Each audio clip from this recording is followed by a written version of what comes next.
Today we're working on Gertie's garden tote. So this is a new design that I modeled after a houndstooth pattern, and actually a student of mine recommended it. So I messed around with it a little bit and it turned out really well. It is a very simple pattern. The only thing you're gonna need to be aware of is the bands of color on the base. So the white bands are the blue, and then obviously the green and the blue, and then I believe the black will be the green. So if you get confused, just follow along, but there is a reason why those are shaded that color. And the red is where your handle's going to be. So make sure you got all of your stuff out. You want to make sure that you have all of your stakes, and then everything else just put it back in the box and don't worry about it, because you'll need that in a little bit. And then with all of these kits, I always pack, I try to do it on the top, but there is one coil just of extra materials. If you run out or something, you know, breaks, or you're not happy with the color, there's always an extra bundle.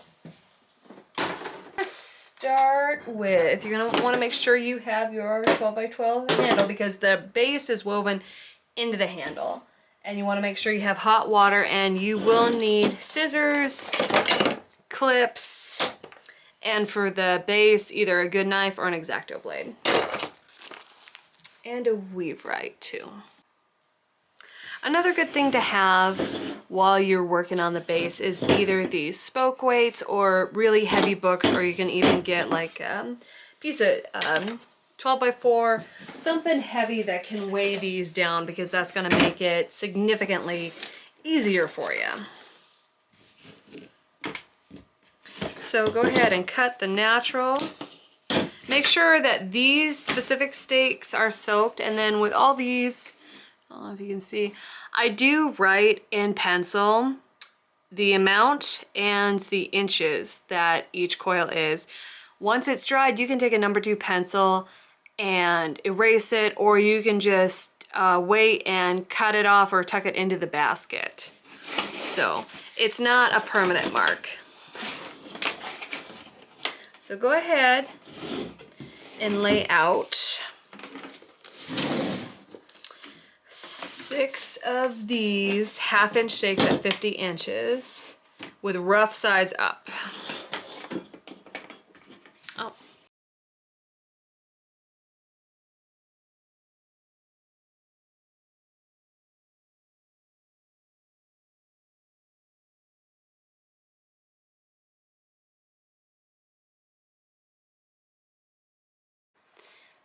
And with TV magic or YouTube magic, we're back. So you start off with 6 natural, 6 green, 6 natural, and 1 green. And the reason we're ending with this is so the pattern will come out right. And we're gonna shift. So we got everybody laid out, and you can't really tell from this angle, but the ends are matching. And what I've done is I found the halfway mark. They're at 50 inches, so it's 25, but I cut these a little bit long, so you could go 25.5 or even 26 for kind of the halfway mark, and that is where the handle is gonna go. So we can start with the left hand side of the weave and get that going, and then we're going to start with a handle, because if you try to do this handle and weave to either side, you're going to hate me, and we don't want that. And that's how I initially did it, and it was not fun. So get your 44 lengths, both of them, get them don't soak them too long, because otherwise it's going to be a pain in the butt. Just dip them real quick to let them get flexible, but you don't want it to be super wet, because what happens is when you try to have a wet weaver with a wet stake or warp, it's going to keyboard and look like piano keys, and you're not going to be happy. So this is good opportunity to see. The graph and the written out pattern for this design is actually not correct. So I will send out an abbreviated version to everybody that got this kit. I'm sorry, I've been on hydros and had a busted arm. So now with the video, I can fix this and you guys can know what to do. So just go by the graph initially. So we're gonna start off with under 2, over 2. And it's just a 2-2 twill is what it is. So it's really easy. And the way I explain this design to beginners is think of it like a stair step from the side. So you would see that it would increase by 1.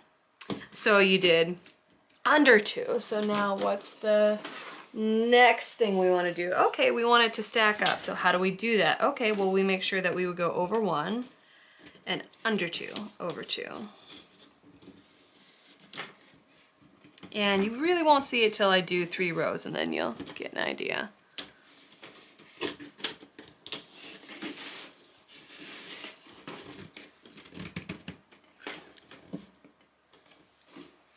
And you want to make sure you weave this a little bit loose because these will shift. And that way you're not, if you tighten it down, you won't be able to adjust them and true it up. So you want to make sure you can do that.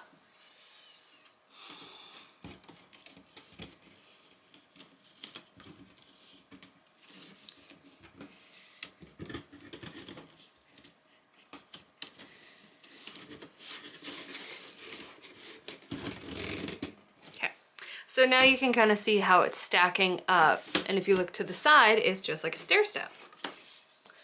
So you're gonna keep doing that.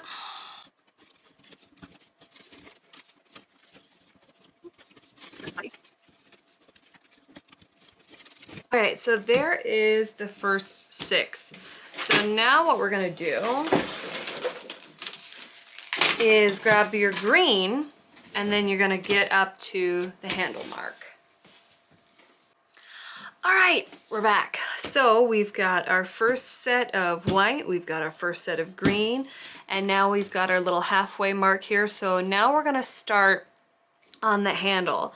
So it's important to keep the design going. Otherwise, you're gonna start weaving on the right side and think, what did I do? What's going on? So we can see this went under 1, over 2, under 2, over 2. So now what we're gonna do with this is we're gonna do over 2, under 2, over 2. And all you're gonna do with this is you're just going to grab it from underneath your spoke weight and lay it down on top. Make it really easy. So everything that's under, just leave it alone. Everything that's over, just grab.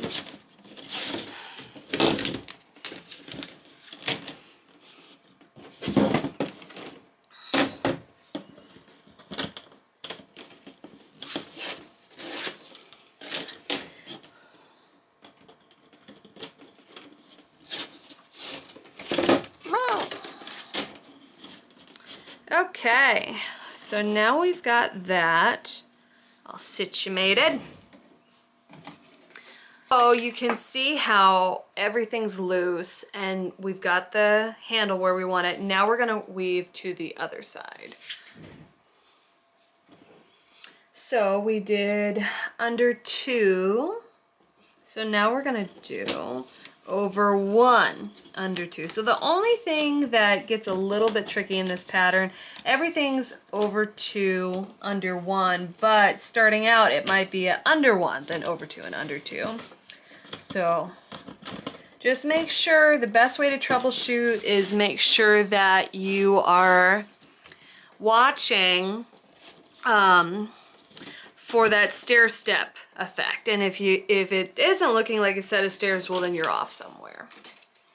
So we're gonna shift this over here so you can see it.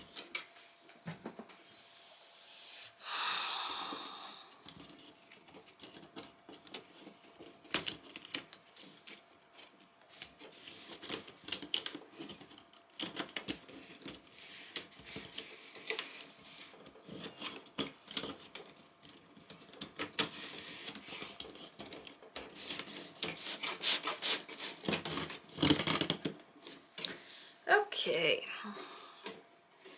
So we are gonna finish up 6 of the white and then 6 of the green, and then we will be right back and we'll show you how to true it up.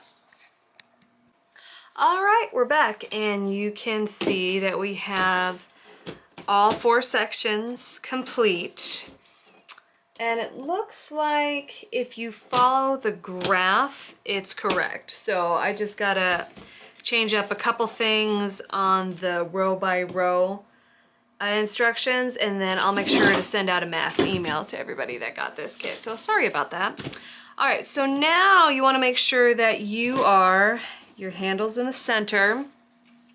And this looks pretty good so far. So what I like to do is start by packing it this way.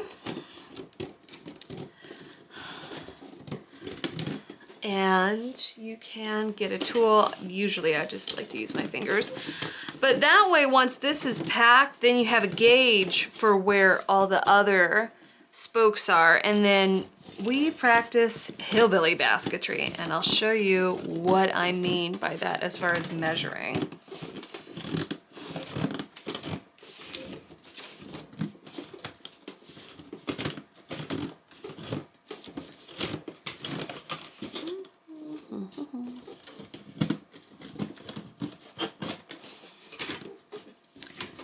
So that looks good. So what I mean by this is what you want to do, you can measure each side, that's totally fine, but what I like to do is just take both stakes, it's kind of hard to see, but you're going to take both of them and measure them to make sure, so I can see like this one is way lower than this one, so all you do is pull it.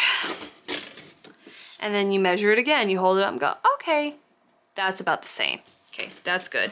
And then you go along each one, and I can see like, you know, put those together, that's way lower.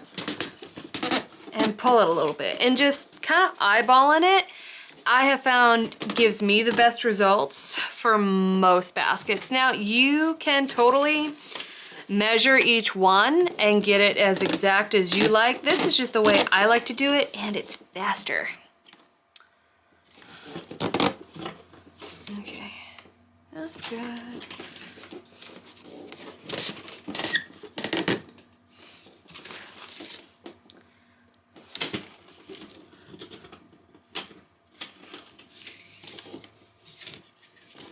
So go ahead and do that around your whole basket, and then I'll show you the next part. All right, we're back. So everything's balanced, everything's looking good. So now you want to true your base. And I'm gonna see, I've got to cheat because none of this sticks. Let's see. What? So 15 by 11 is the goal. If it's within that range, that's okay. It doesn't have to be exact. You just kind of want it within that realm, so that way as you're weaving up, you've got plenty of extra room to go up on the handle. So now you're gonna, for lack of a better term, squunch everything towards the handle. And I kind of like to do both a combo of just my hands, and then to get it tighter pack, I'll go in with my tool.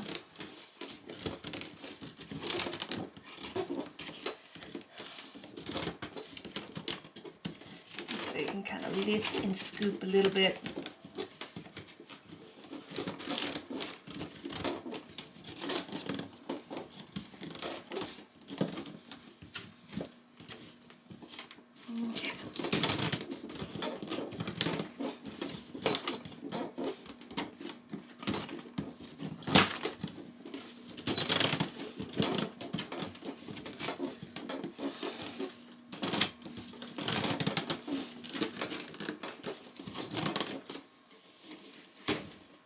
So now you can see that pattern more in detail and less spread out.